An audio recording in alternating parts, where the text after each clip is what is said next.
A housewife's experience of blessedness.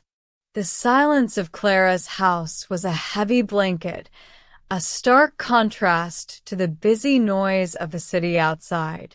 For years, she had carried the burdens of a housewife, the endless chores, the financial tight spots, the quiet disappointment of a distant marriage. When her son moved across the country for work, the final thread of her daily purpose seemed to snap.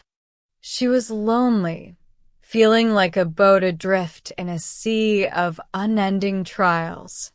Yes, you make him most blessed forever.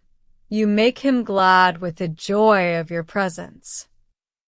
The verse from Psalm 21 verse 6, read during a tearful morning devotion, seemed at first a cruel irony.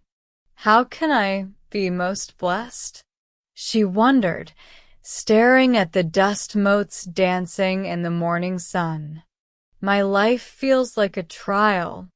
Then she read the words of Jesus.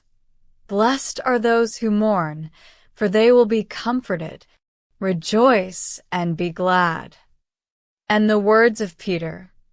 You are filled with an inexpressible and glorious joy, for you are receiving the end result of your faith, the salvation of your souls.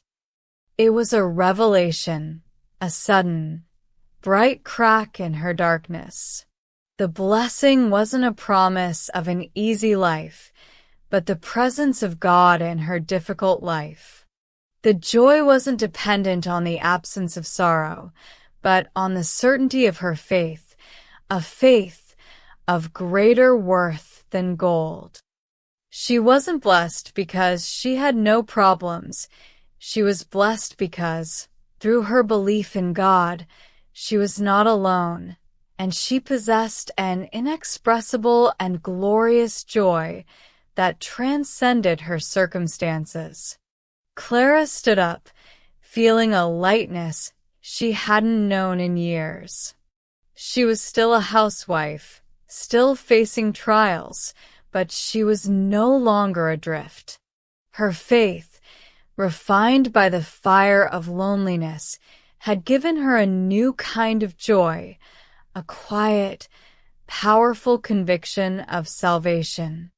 She was most blessed because the God who promised to be always with her was right there, filling her silent house not with loneliness, but with the gladness of his enduring presence.